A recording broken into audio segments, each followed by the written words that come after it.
You can hear me now, right? Helps to turn on the microphone. Yeah.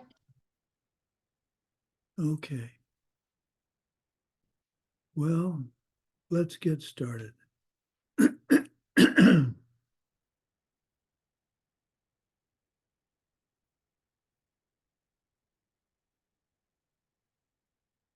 Okay, make the mudra for the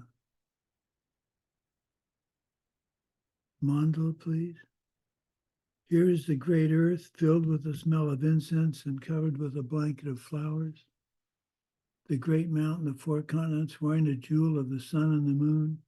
In my mind, I make them the paradise of a Buddha and offer it all to you. By this deed, may every living being experience the pure world. Idam Guru Ratna Mandalakam Niratayame. I go for refuge to the Buddha, Dharma, and Sangha until I achieve enlightenment. By the power of the goodness that I do in giving and the rest, may I reach Buddhahood for the sake of every living being. I go for refuge to the Buddha, Dharma, and Sangha until I achieve enlightenment. By the power of the goodness that I do in giving and the rest, may I reach Buddhahood for the sake of every living being. I go for refuge to the Buddha, Dharma, and Sangha until I achieve enlightenment. By the power of the goodness that I do in giving and the rest, I will reach Buddhahood for the sake of every living being. Okay. Rejoicing. We're going to rejoice using the 10 I am grateful fors. So my class yesterday did a wonderful job with the I'm grateful for. So now we're going to see whether you guys can do as well. No pressure. So let's start with Svetlana.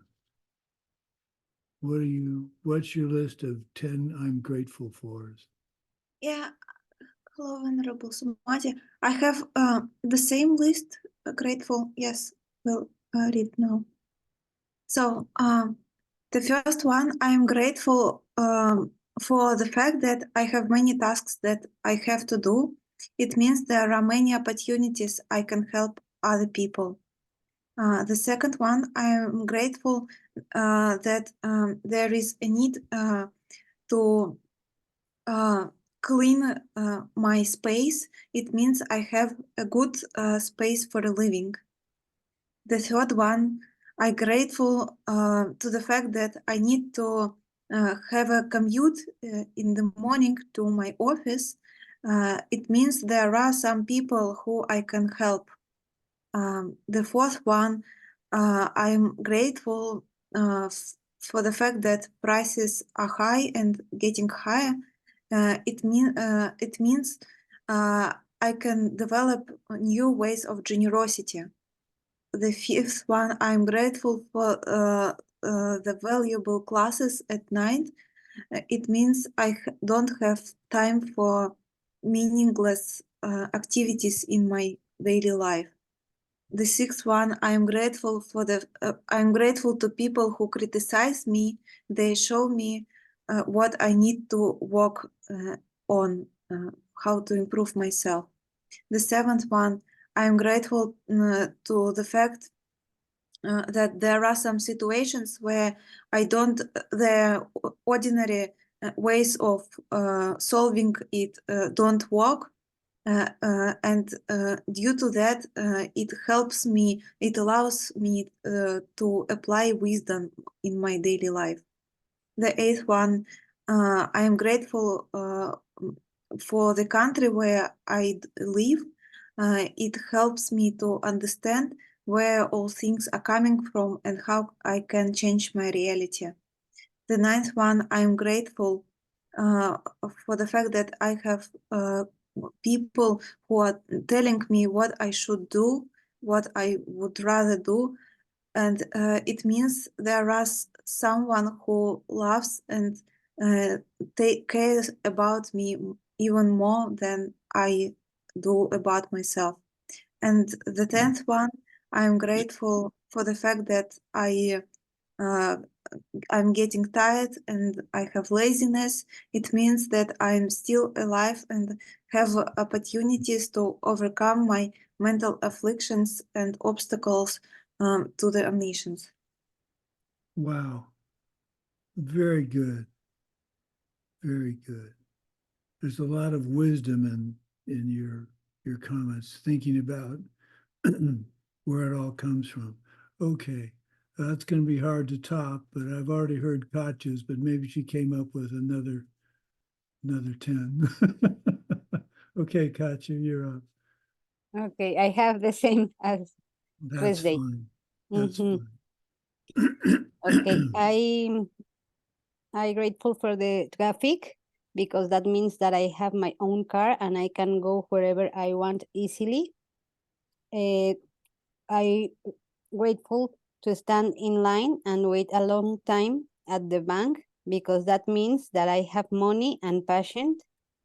Making a mistake on a work report because that means that I have job.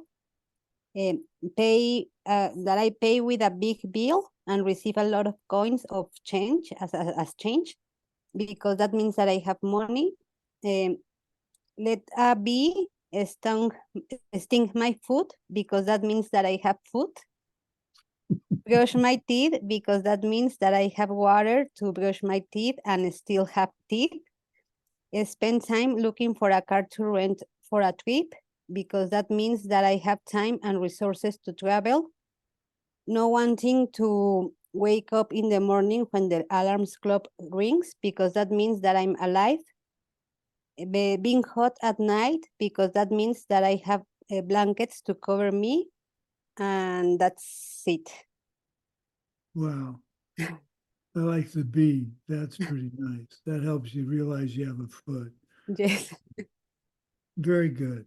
Well, I wouldn't say you necessarily top Svetlana, but that I'd say you two are tied for excellent. Okay, Daria, you're up. Good morning, Venerable Sumati. Good morning. I have only 4. That's okay. Mhm. Okay, first, I'm grateful to my parents because they give me a birth, my life, give me a life. I'm grateful to my mom and my older brothers who always teased me when I said, "Oh, I was disrespected." And when I was a child, I always said, "Disrespected." No, no, no, you must. And I'm grateful to everyone who helped me work to my self-love because I have a lot of self-love. I'm grateful to the transport company because I could go everywhere, bus or train. And I grateful to my country that I can develop, I can help, and I can live this beautiful country. Excellent. Very good. Yes, your siblings, your parents, are very something to be grateful for. Okay. Katerina. Добрый вечер. Можно на английском? Перевод.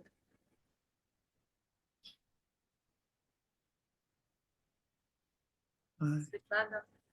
I have the interpretation on. Я благодарю за стирку одежды, уборку, готовку. Значит, у меня есть семья, муж, дети, и есть время, есть одежда, есть продукты, дом и финансы.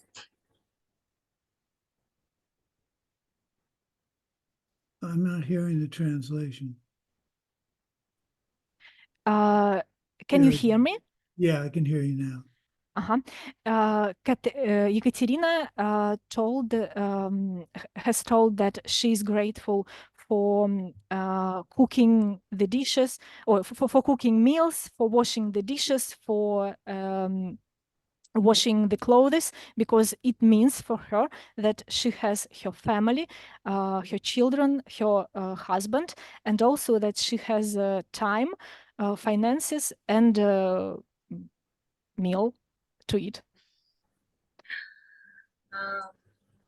Я благодарю за то, что нужно ухаживать, кормить, лечить, убирать за котом.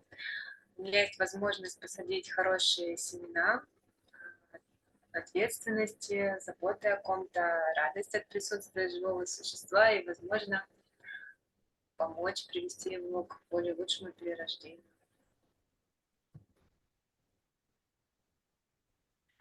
She is also grateful for the opportunity to take care of her cat, because she can plant seeds of responsibility, of taking care, and joy, a joyful effort.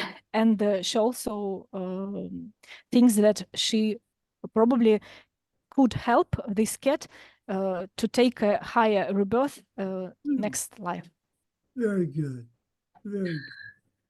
Я благодарю за необходимость сделать домашние задания, аналитические медитации, контрольные работы, экзамены, срок, разборы курса ECI, потому что у меня есть дарма, есть возможность разобраться в этом, усвоить мудрость, измениться и изменить свой мир.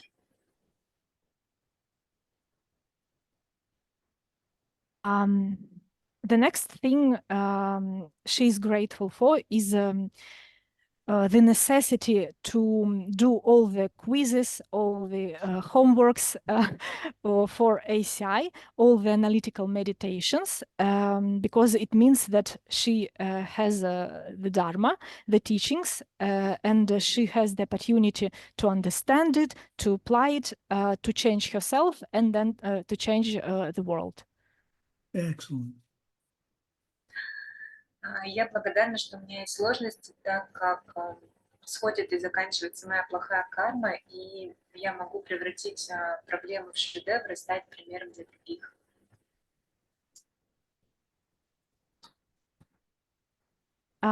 She's grateful for the fact that she has problems, because it means that her bad karma is ripening and it will come to an end, and she can turn problems into the opportunity and become an example for other people.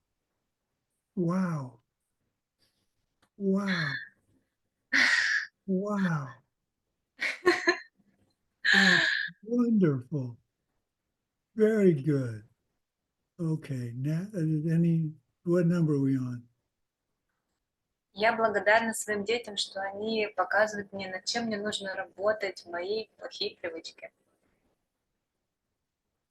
I'm grateful for my children because they show me the things that I have to work on. That is my bad habits. И я благодарна за то, что родилась в теле человека в этом страдающем мире, но где есть возможность для практики. And I'm also grateful for being born in this suffering body of a human, and I have the opportunity for practice, for practicing. Wow.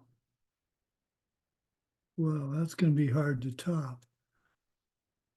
These are all wonderful. I'm really proud of you. This is really something. What a great exercise. Okay, Tatiana, you're up next. Are you done, Katrina? Yeah, okay. Okay, Tatiana.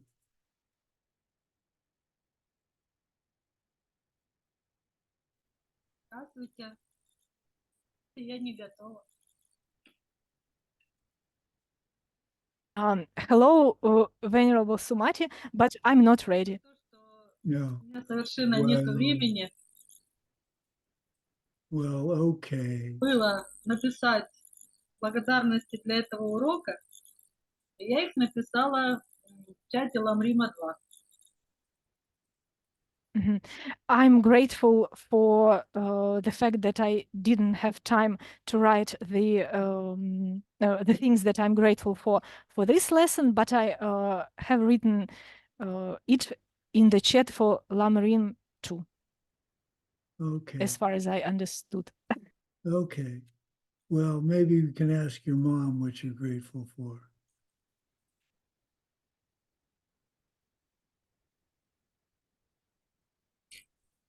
I'm kidding. Мама спит, она почему-то сегодня прогуливает урок. Наверное, потому что прошлый урок прогуляла я. My mom is sleeping at the moment. She's skipping the class, maybe because I was skipping the class last class. Well, good for your mom. I could be asleep now without any trouble. Okay. Anna. Я просто могу сказать, не знаю, насколько меня это оправдывает, но на сегодняшний день я сдала 10 домашек и 10 контрольных и готовлюсь к экзамену.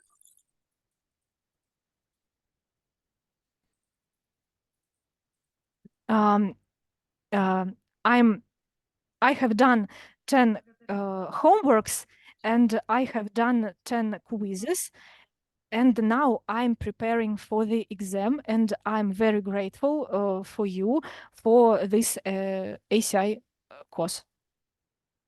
Well, you're welcome. I'm glad you're working so hard.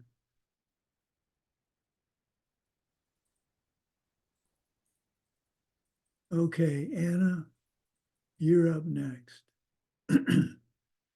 Hello, everyone.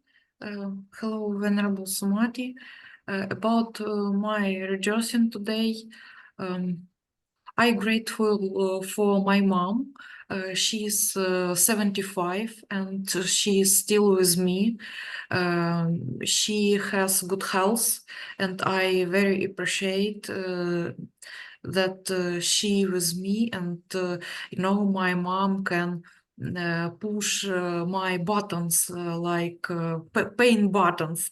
I really great that my mom still with me and can do it for me, of course. Good. Good. Also, I appreciate that I have a flat where to live. I have market, supermarket, and so on, where I can buy food for me, for my family.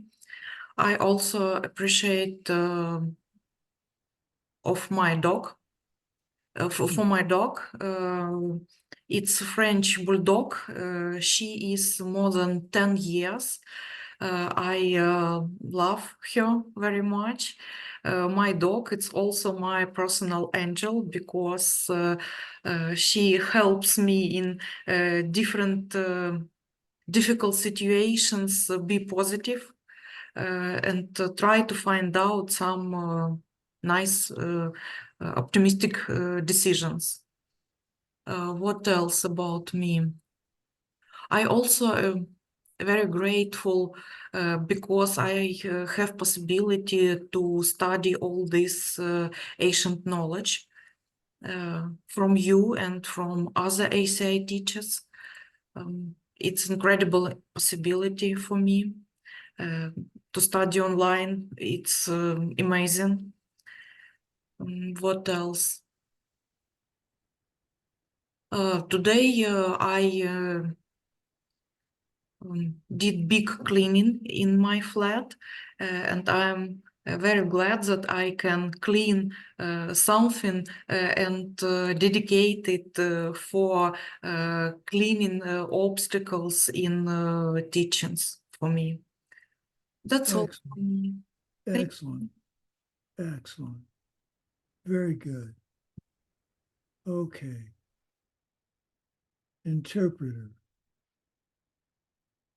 You have, Natalia, do you have 10 things you can be grateful for? It's a surprise, probably. Actually, I didn't know about this task that we were to prepare 10 points, 10 things. So I'm not prepared for all the 10 things. Okay. I can only think about some Okay. some things. At the moment, I can rejoice about the fact that on this weekend we will have a special meeting with the ACI lecturer, ACI teacher from Russia. It is devoted to the. It is about karma of love, and I recommended some of my friends to go to this meeting, and also I rejoice because I helped to connect two persons. It's about the topic of about finding a new job. Well, one of the persons could help give some recommendations about the way to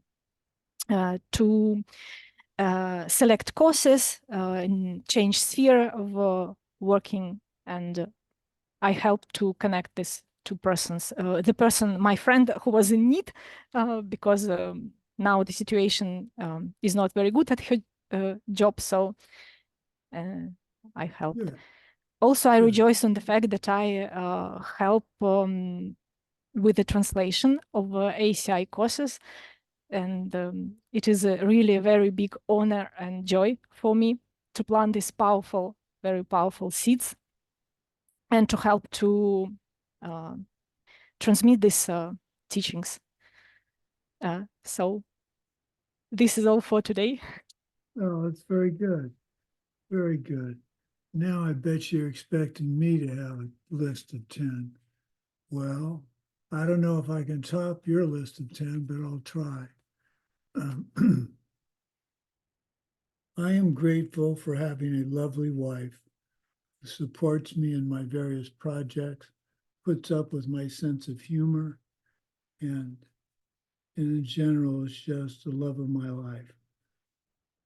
And because of treating people with respect and adoring them in the past, I have the karma ripening for a lovely wife who I respect and adore now, setting the karma for having a lovely wife in the future.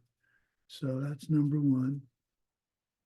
Number two, I rejoice in having such wonderful students that ask difficult questions, laugh at my jokes, and come to class. It's setting the seeds by teaching. I'm setting the seeds to have the opportunity to learn from teachers with a sense of humor and a joy in teaching. So I'm grateful for all of you.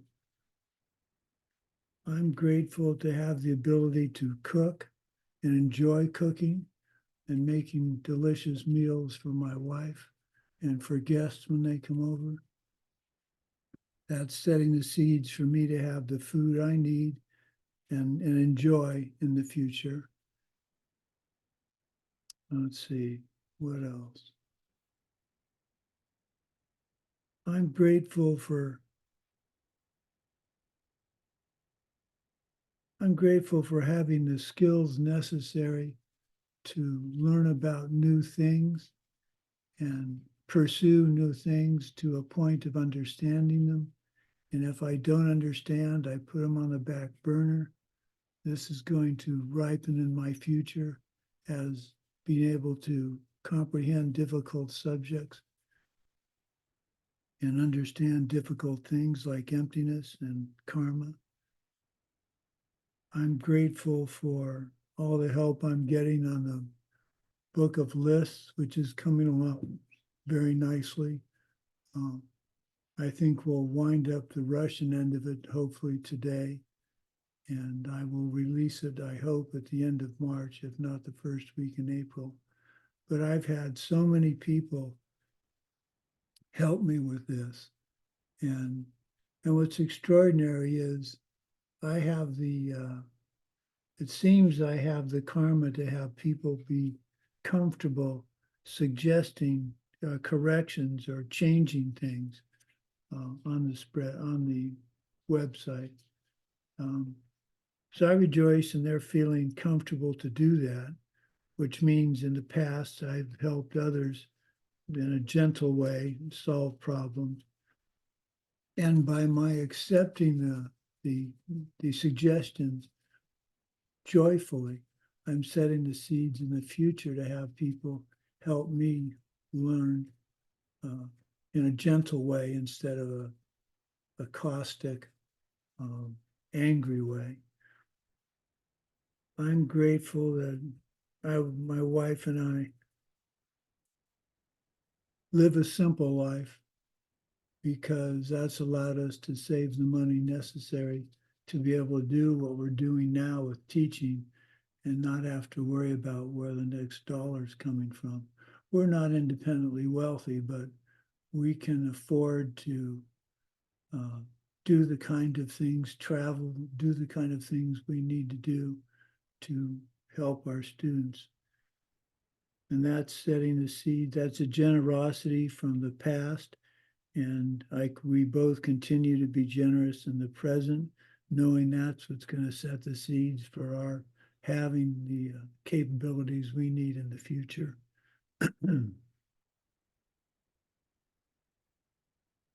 I'm grateful for having had the opportunity to build the Diamond Mountain Retreat Center. I had way too much fun doing that. And because I had so much fun doing it, I'm setting the seeds in the future to have the facilities I need to study the Dharma and safely and in comfort. I'm grateful I live in a country where I can practice Buddhist philosophy without fear of retribution or being thrown in jail.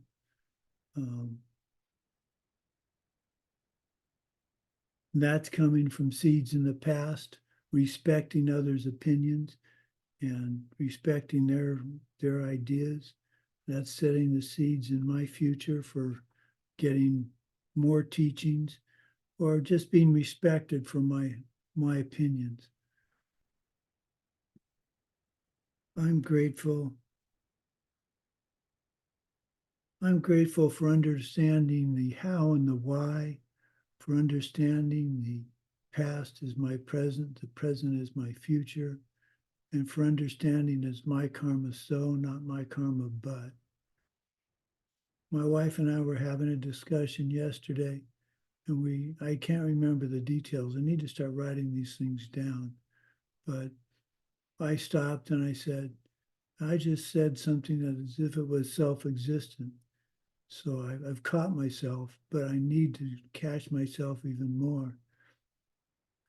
And what I did, and this is an idea of skillful means I want to share. What I caught my wife saying was she was reacting to something in a self-existent manner. And instead of saying, dear, you're acting as if something self-existent, I said that I was reacting as something that's self-existent. So I wasn't criticizing her, I was criticizing me. And I think that's first of all, it's the secret to 48 years of marriage is never criticize your wife. But the other secret is use yourself as an example instead of somebody else. So, I had my blood chemistry done yesterday, and I'm fine. I don't have diabetes. We thought I might be getting there, but I told my 4 Parkinson's jokes to the technician, and she thought they were quite funny. So that's always fun. Okay, well, I would like Svetlana, if any of you are comfortable sending me your list of what you're grateful for, I'd like Svetlana to compile those and send them to me. And with all of your permission, I won't use your names, but I will use examples you gave when I discuss this in the future, because all of your lists were absolutely wonderful. I'm really proud of you guys. The teachings are having some effect in your life, and that's the whole point. Okay. Well, today we're going to go on to something a little more, I think a little easier for me to teach.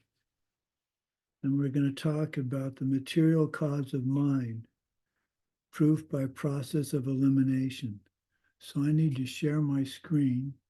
So let me get...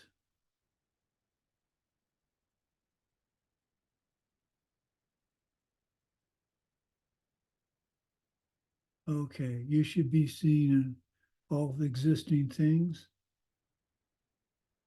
Do you see a white screen? Yes? And we see a desktop with a Word open on the right side and some PPT demonstration on the left side. Oh, okay, I need to change my...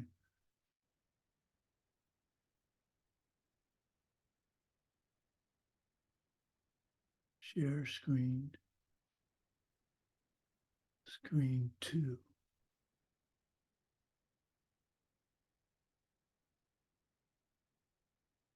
There. That says all existing things at the top. Okay. So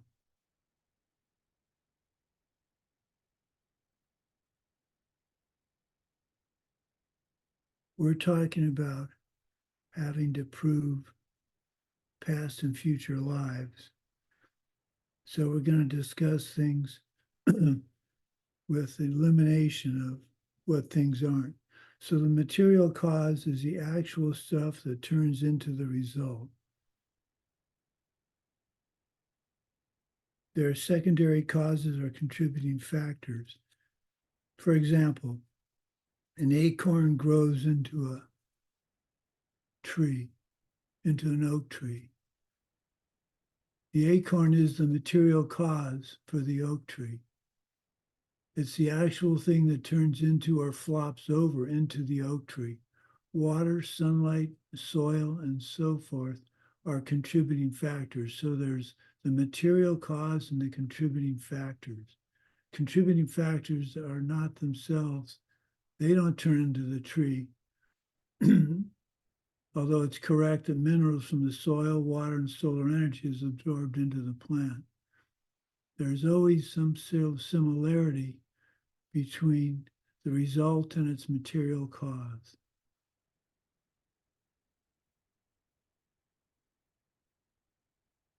For example, a tomato plant only comes from a tomato seed.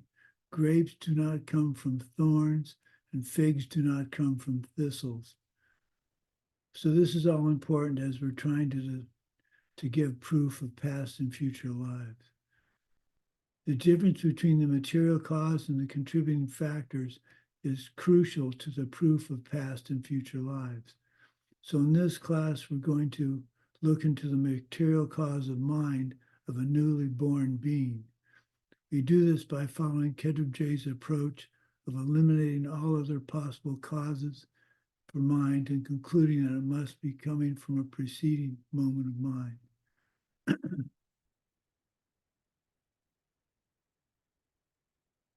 So let's go through the rest of this tree.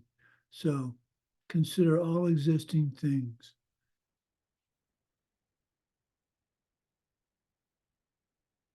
All existing things are composed of changing things and unchanging things. Changing things can be further broken down into mind, mental awareness, or physical matter. And we're going to get through and define all this. I'm just giving you the overall picture now.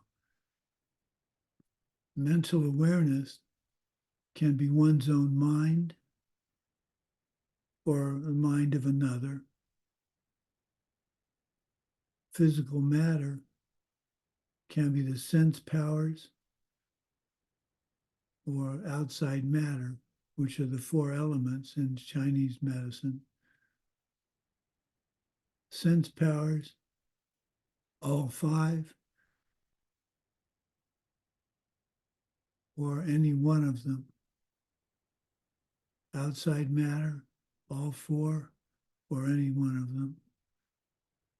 And then unchanging things are emptiness and space. So why do we need this chart? Well, let's find out.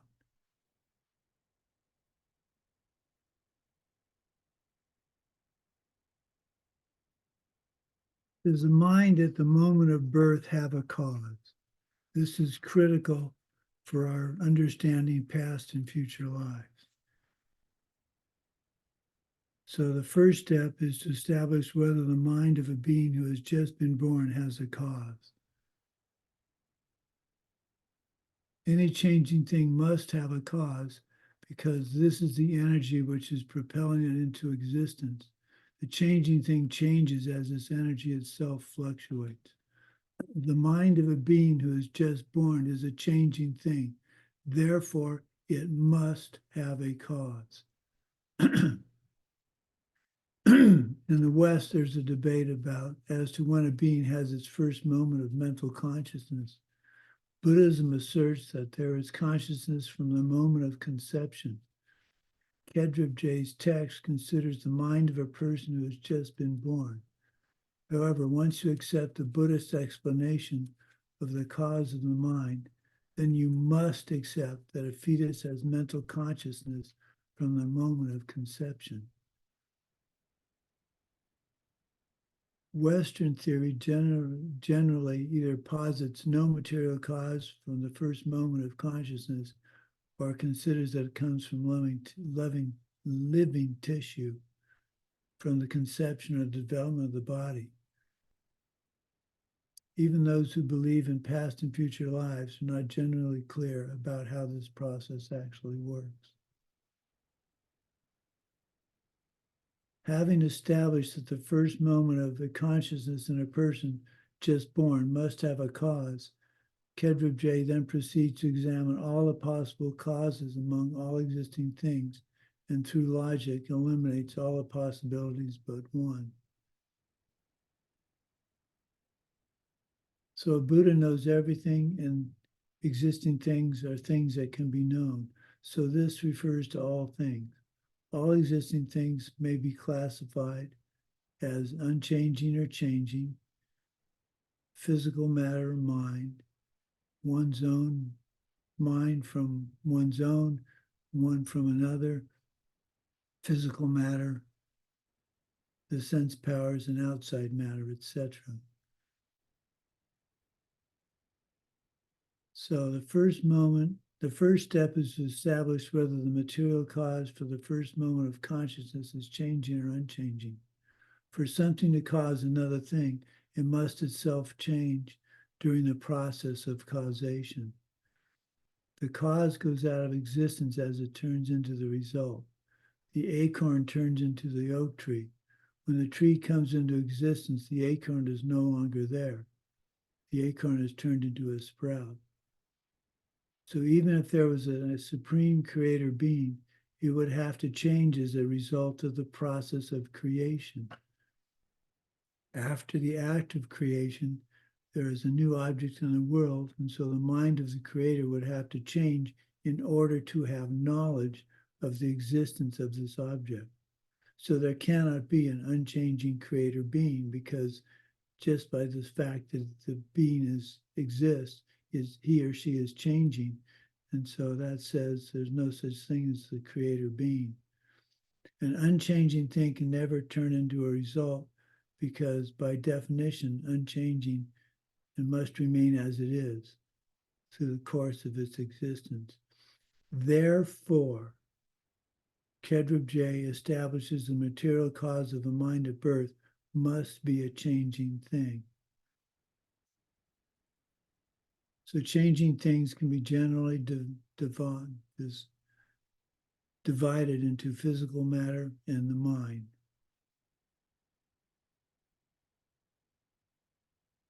Is the material cause for this mind physical matter?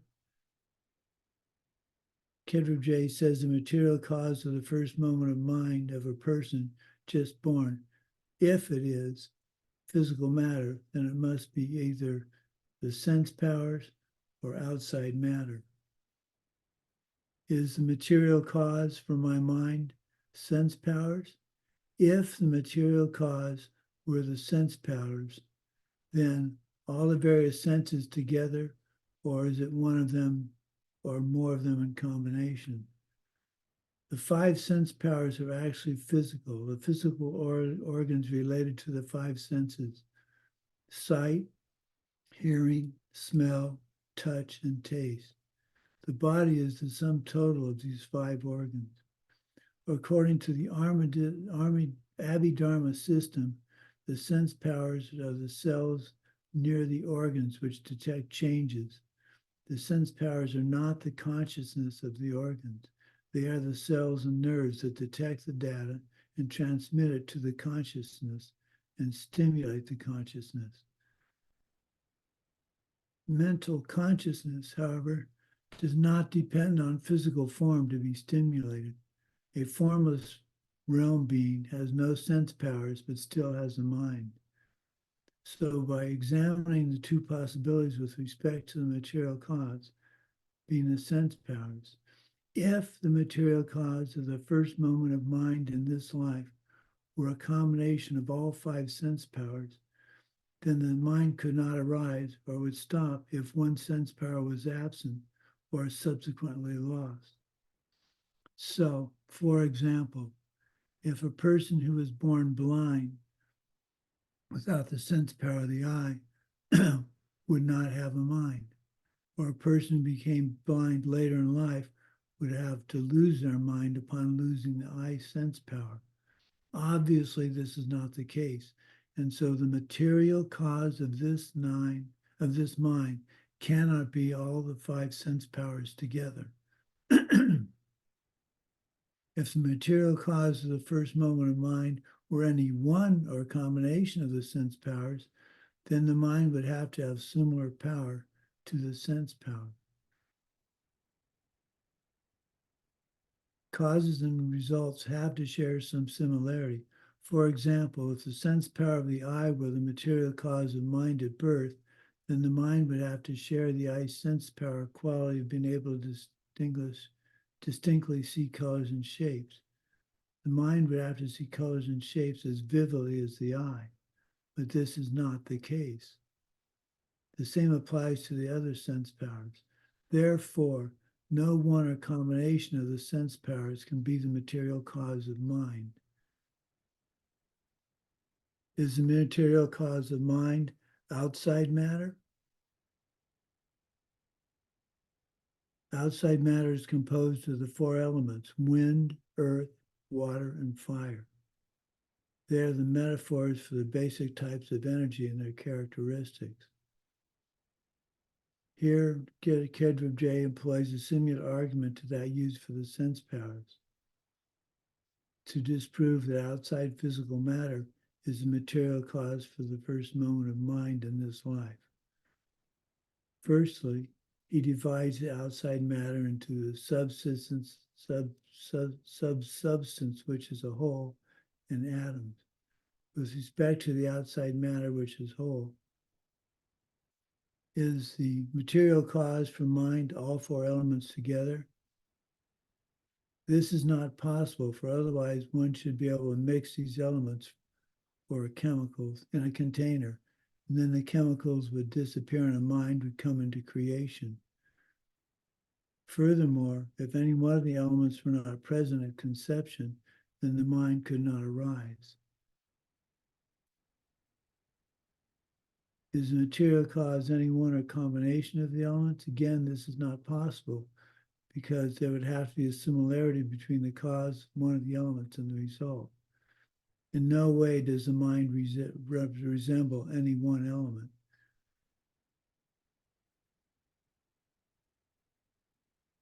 If you assert that the mind and living tissue of a being could only come from various elements, then how would you explain that beings are so different in their physical appearance, personality, behavior, etc.?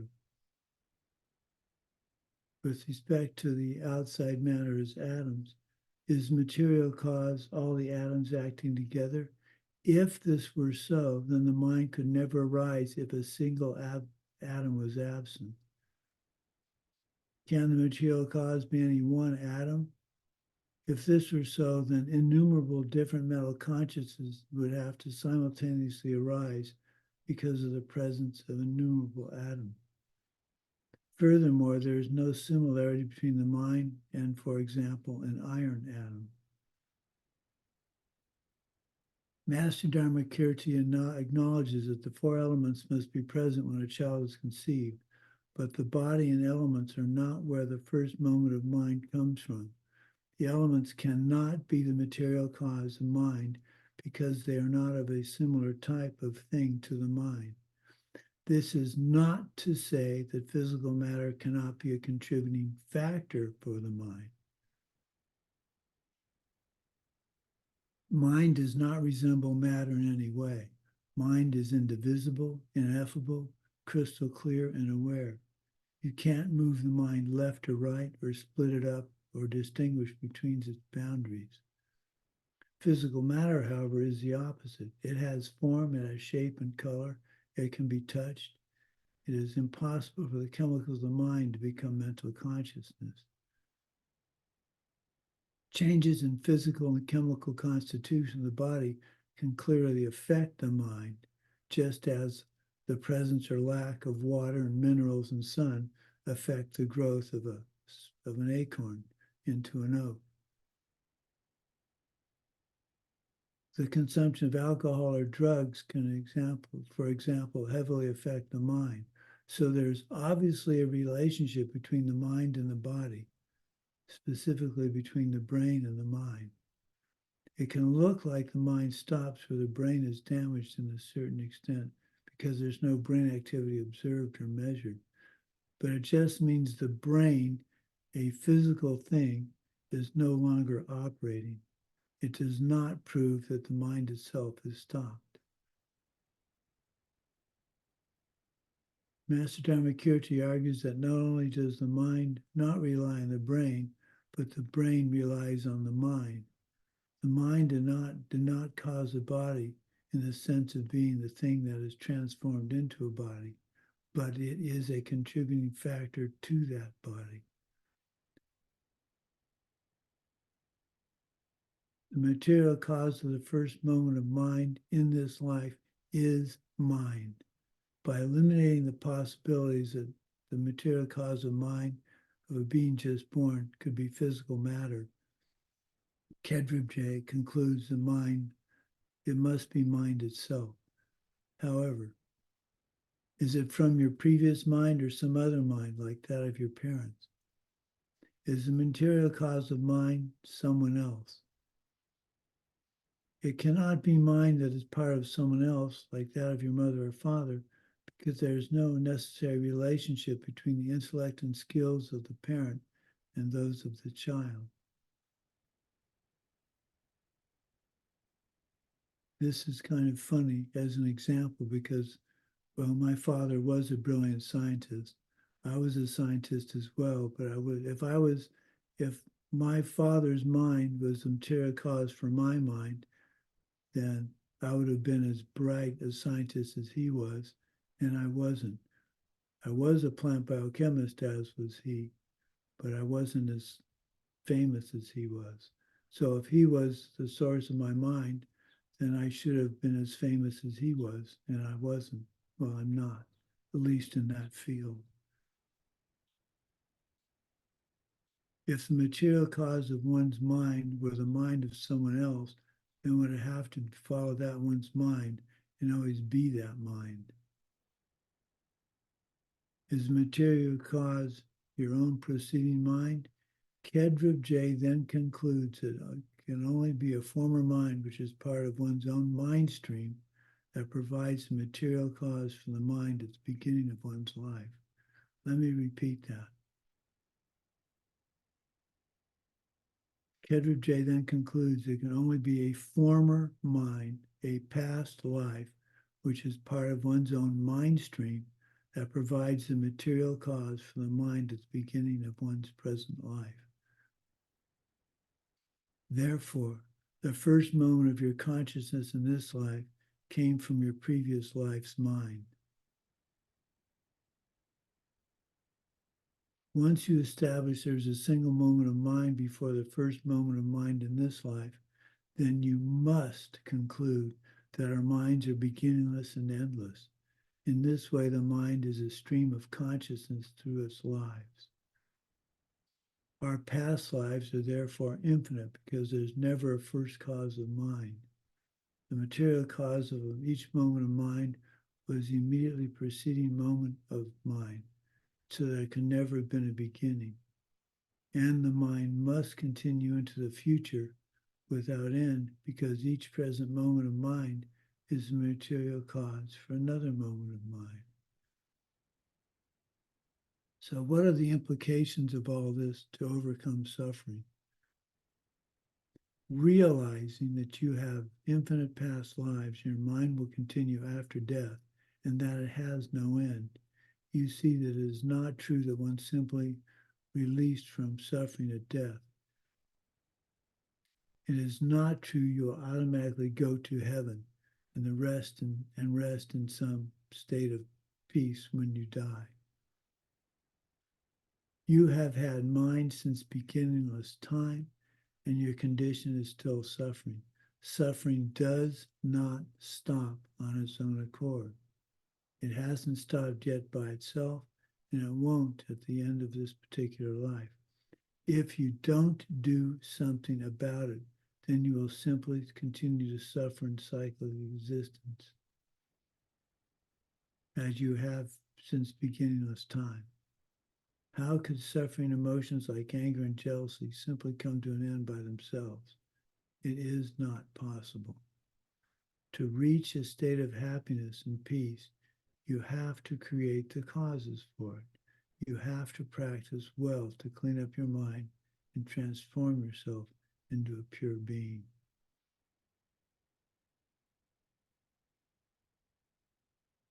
So, that's Kedrib J's proof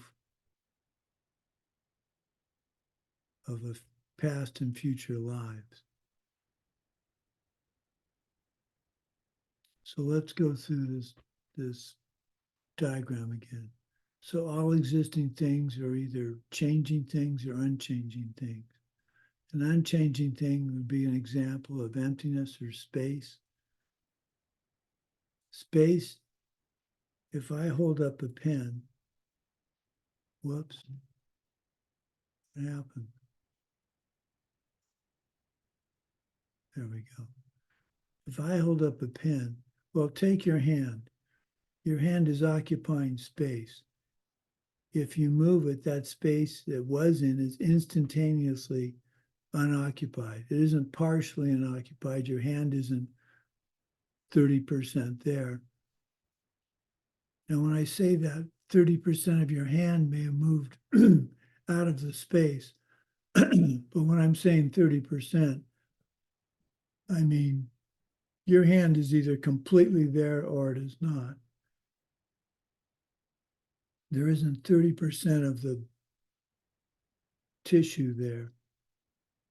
There may be 30% of the part of my hand, but my hand itself is either there or it is not.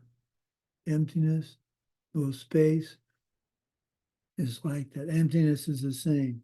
Emptiness, there's the emptiness of an object, but it's completely gone when that object is gone. So those are unchanging things. Changing things are the mind or are made up of mind, awareness, or physical matter. Mind can come from another or from one's own mind. We've proven that it comes from one's own mind. It's not the sense powers, because if you had to have all five, a blind person would not exist anymore because he or she doesn't have all five senses. It can't be any one of the senses.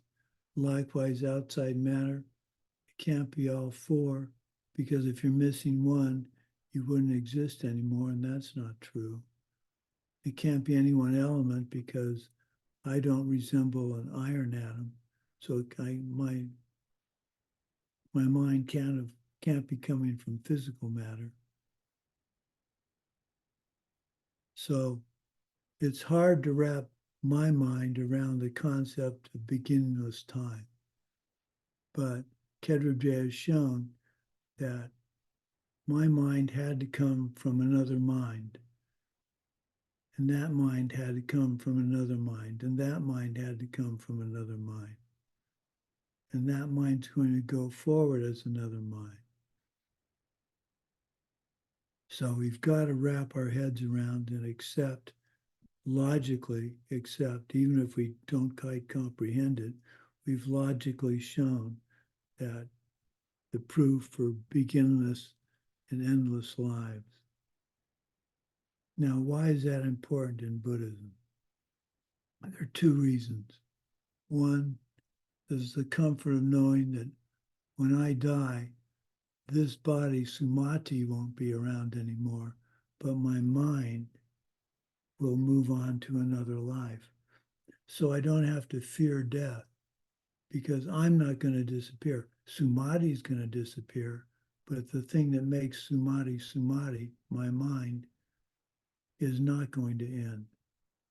So that's quite comforting to me. And two, because there's endless lives and endless future lives, what I do in this life, what I've done in past lives, what I do in this life is critical for what's going to happen to me in my future lives. If there was no such thing as a future life, then it wouldn't matter what I do in this life. But we've proven that there are, because they're beginningless lives, there must be beginningless, endless future lives. You can't have one without the other.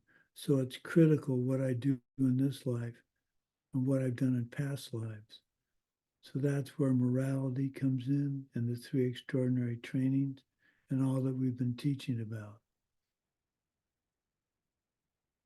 So that's what I have for class today. I know this is again a lot, but I think this diagram, I'll tell you what, let me make a note. I will send this diagram to Svetlana and you'll have it for your own contemplation. Send diagram.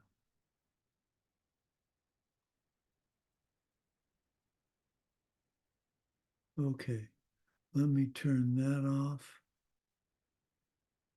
I'll stop sharing.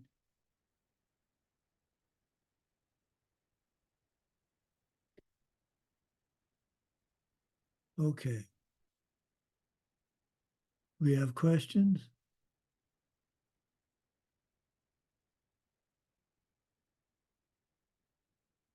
Natalia, did I cause you great grief in translating all that? I'm sorry. I'm sorry. I am just overwhelmed with amazement on how you guys can translate. Just, I bow to you. I really do.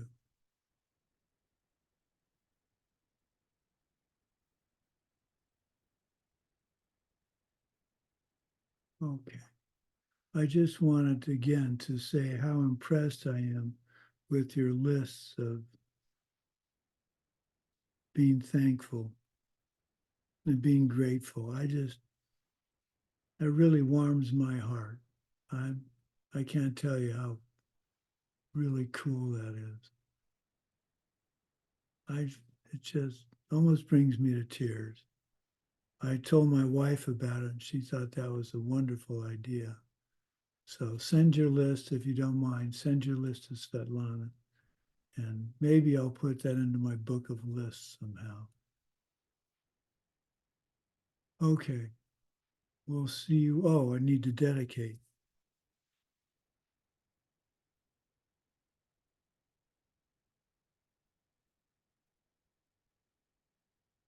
May the source of benefit and goodness, the Dharma, spread and expand. May the beings upholding the Dharma have excellent health. May the source of happiness and well-being for all embodied beings, the Dharma taught by the Buddhas, always increase.